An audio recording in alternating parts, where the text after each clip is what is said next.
Hi, it's Mary Kay again from Backbone Valley Nursery in beautiful Marble Falls, Texas. Today we're going to talk about color bowls, one of my very favorite things to plant. There are a few things that you need to be aware of when you're choosing plants for your color bowls. You want to decide if you're going to put them in the sun or in the shade. The plants that you choose should be either plants for the sun or plants for the shade. Very easy to think about. There's many different ways to do this, but there is a little saying called you need a thriller, a filler, and a spiller. So that's what we're going to look at today. The plant choices for sun and shade for the thrillers, which is the height, the filler, which fills in the middle, and the spiller, which goes over the side. So I have a sun color bowl set up right here. I put soil in the bottom, and I use this really good Fox Farm Happy Frog potting soil, which is my favorite potting soil.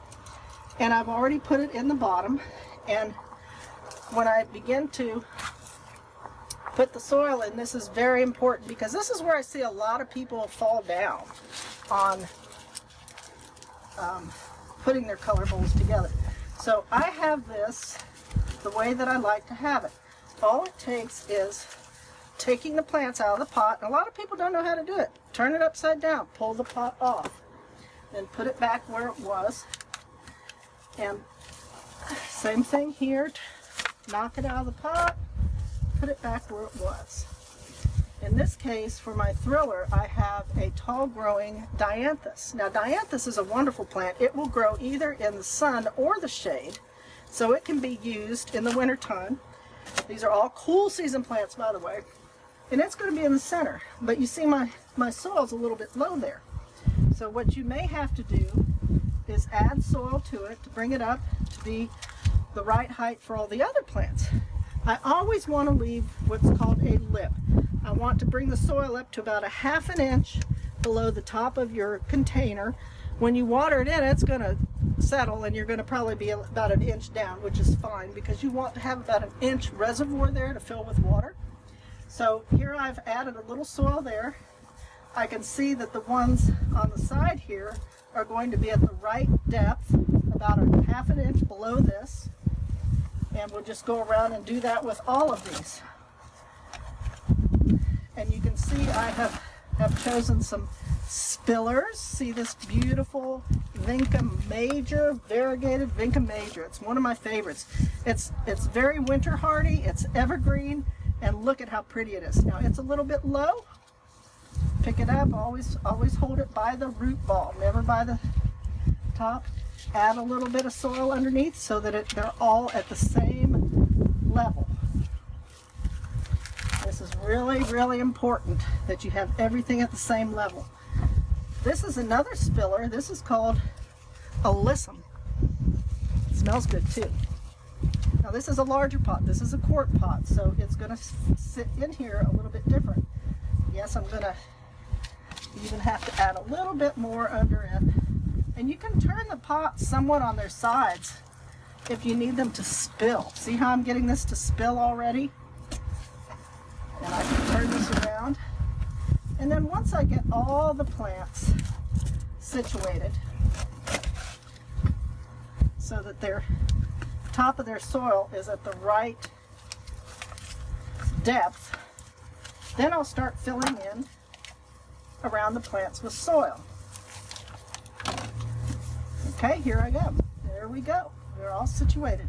Now the important thing to do is to make sure you get soil between each of the root balls. And I'll use a little pot like this with soil, and I'll just fill it around in the center, and I'll press down gently but firmly. I don't pack it in.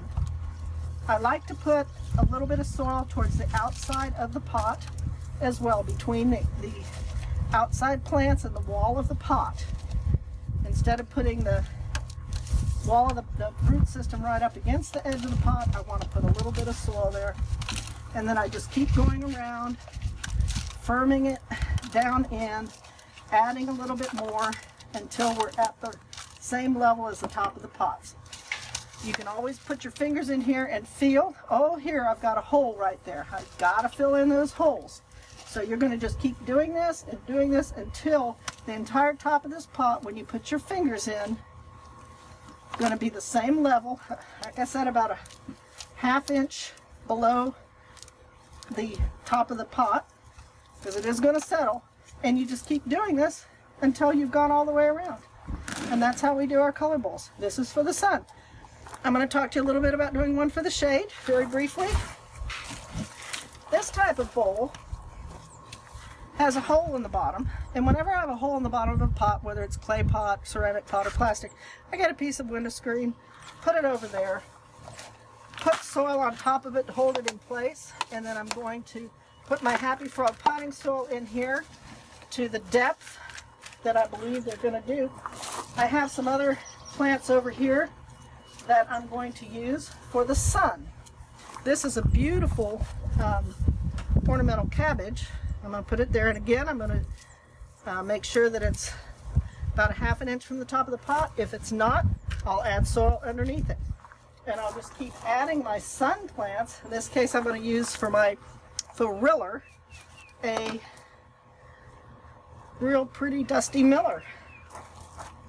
And I like pansies. Pansies like the sun, they like the cold weather. Put it in here. I can see it's not high enough. Okay, so I'm just going to keep adding these until I have the plants all where I want them. Snapdragons are good for the sun. Pansies are great for the sun. Again, dianthus can either go in the sun or the shade, so I'm going to use a dianthus in here for a little bit of color. And violas are very nice for the shade. I think I'd like to have a little purple back here. I need a little bit more soil to bring it up to the right depth. And we're going to do this pot the same way once I get all the plants in. Look at this dianthus. Isn't that a pretty one? Once I get all the plants in at the right depth and the colors that I want, I'm going to start filling the edge of the pot with soil, tamping it down. Just pull it back a little bit just so your root system isn't right against that pot. You can still put them to the side, and then you want to fill in the center. And once you have that all tamped down nicely, then you water it in with a nice water breaker, very slow, and let it drain out and drain out and drain out. So this is our planter for the sun. This is our planter for the shade with alyssum, violas, dianthus, and our real pretty evergreen Vinca major variegated. This is Mary Kay. I hope you've learned something. Thanks for watching. Bye-bye.